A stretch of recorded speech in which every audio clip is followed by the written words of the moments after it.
रांची में इंडी गठबंधन की बैठक में झारखंड में सत्ता परिवर्तन के कयास लगाए जा रहे हैं। सत्ताधारी गठबंधन के बड़े नेताओं ने भी इस संभावना से इनकार नहीं किया। अगर सीएम बदले जाते हैं तो यह कोल्हान टाइगर के रूप में जाने वाले चंपई सोरेन एवं पूरे कोल्हान क्षेत्र का अपमान होगा। ऐसे भी सोरेन परिवार को अपने परिवार के बाहर सत्ता का रहना कतई पसंद नहीं है। अगर सत्ता परिवर्तन होता है तो हमने हेमंत सोरेन पार्ट 1 पार्ट 2 सरकार देख ली है।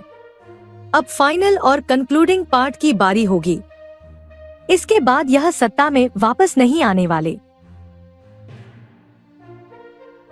देखिए, आज झारखंड के रांची में इंडी गठबंधन के जो विधायक हैं उनकी बड़ी महत्वपूर्ण बैठक है और ये कयास लगाया जा रहा है कि चंपई सोरेन जी को मुख्यमंत्री पद से हटाकर हेमंत सोरेन जी की पुनर्वापसी हो सकती है। तो हम मानते हैं कि ये तो जो है किसी भी बड़े नेता ने, कांग्रेस का हो, जेएमएम का हो, इस बात से इनकार नहीं किया है। ये साफ दिखा रहा है कि इनको सोरेन परिवार के बाहर का कोई मुख्यमंत्री, कोई आदिवासी चेहरा भी इनको बर्दाश्त नहीं होता है। ये इनका आदिवासी विरोधी रवैया है और अगर सत्ता परिवर्तन होता है तो हम मानते हैं ये कोल्हान टाइगर के रूप में जाने वाले चंपई सोरेन जी और पूरे कोल्हान क्षेत्र का अपमान होगा।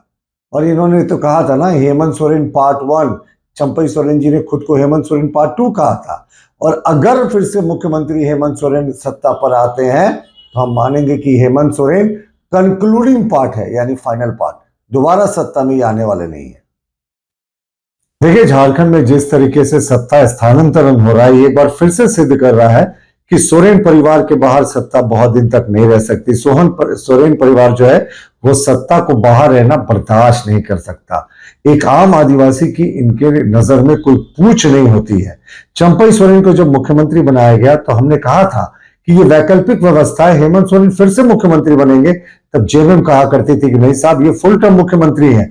लेकिन चंपई सोरेन जी को जेल तलब किया जाता था जहां हेमंत सोरेन बंद थे और वहां से आदेश दिया जाता था। अब तो हेमंत सोरेन ने जेल से निकलने के बाद उनको हटाने का निर्णय ले लिया है। हमें लगता है ये आदिवासियों का अपमान है, खास करके कोल्हान क्षेत्र के आदिवासियों का, जहां से चंपई सोरेन आते हैं। चंपई सोरेन जी को कोल्हान टाइगर कहा जाता है और लगता है इन्होंने इस टाइगर को सर्कस का टाइगर, कैद टाइगर बना दिया और ये बेहद अफसोसजनक है। ये आदिवासियों का अपमान है। चंपई सोरेन भी बताया जा रहा है कि नाराज चल रहे हैं कहीं ना कहीं, लेकिन एक बार फिर से सिद्ध हो गया कि सोरेन परिवार के बाहर बहुत दिन तक सत्ता नहीं रह सकती।